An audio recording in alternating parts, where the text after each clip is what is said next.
রহস্যময় এই দিঘি, যেখানে নিয়ত করে একবার গোসল করলেই পূরণ হয় মনের আশা। এমনকি কিছু প্রয়োজন হলে দিঘির পাড়ে দাঁড়িয়ে চাইলে পাওয়া যায় সেগুলো। প্রতিনিয়ত বিভিন্ন সমস্যার সমাধানের জন্য দিঘির পাড়ে ছুটে আসেন অনেকে।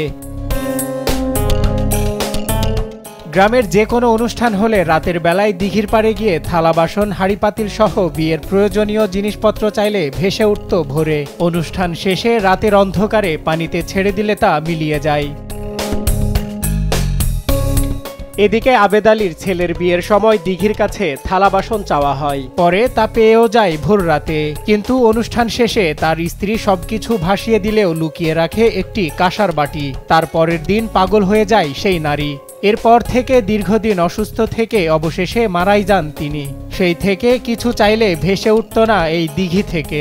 তা আবেদ আলী মোল্লার ছেলের বিয়ার ওয়া চাইছে দিছে হ্যার হেই নতুন বউ একটা কাঁসার বাড়ি সাইড ভোরের ভিতরে গোজাই রাখছিল। বাড়ি নাম গিয়ে গেছে, মালামালো সব নাম গিয়ে গেছে।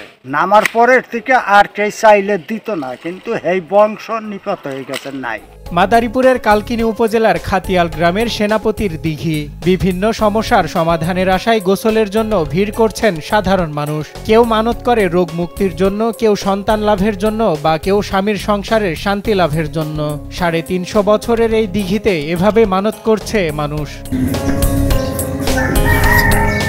এই পর্যন্ত কেউ মানত করে খালি হাতে ফেরত যায়নি, বলছেন এলাকাবাসী। যে যা চেয়েছেন পেয়েছেন তা। তবে কথিত আছে এই দিঘিতে প্রতি বছর গোসল করতে গিয়ে মৃত্যু হয় একটি শিশুর, যাকে বলি হিসেবে দেখছেন স্থানীয়রা। প্রতি বছরে একটা করে নিবে বাচ্চা পোলাপান, প্রতি বছরে। শুক্রবারে মনে করেন অনেক কিছু দুধ টুধ এটা সেটা মানুষের মানত করে। এই জন্য আমাদের দিঘিতে খুব মজার জিনিস আছে, কিন্তু আমরা পাইতে আসছি না।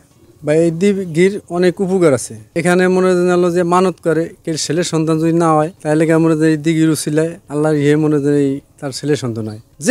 যে রোগ আছে সমস্ত কিছু এনে মানে আল্লাহর রহমতে ভালো হয়। মানত আছে, মানতের লেগে গোসল করলাম আর পানি লিয়ে গেলাম বাড়ির মেমোরি বেছে আগো খাওয়াইতে হইবে। হাজার হাজার মানুষের মনের আশা পূরণ হওয়ায় এই দিঘির পাড়ে উপকারভোগীরা দিয়েছেন অসংখ্য উপহার। এমনই রূপকথার কাহিনী রয়েছে এই সেনাপতির দিঘি ঘিরে। তবে এই দিঘি নিয়ে মানুষের মনের বিশ্বাসের কোনো কমতি নেই। আজকে মানত করছি যে ওই যে আপুর খুজলি হয়েছে, ওই খুজলি যেতে ভালো হয়, এই জন্য মানত করে গেছি।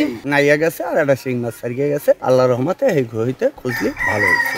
1665 সালের 24শে ডিসেম্বর মুঘল আমলে শায়েস্তা খাঁর বড় ছেলে বুজুর্গ উম্মেদ খাঁর বিশ্বস্ত সেনাপতি ইসলাম খাঁ এই দিঘি খনন করেন, যা প্রায় 350 বছর ধরে কালের সাক্ষী হয়ে আজও টিকে আছে।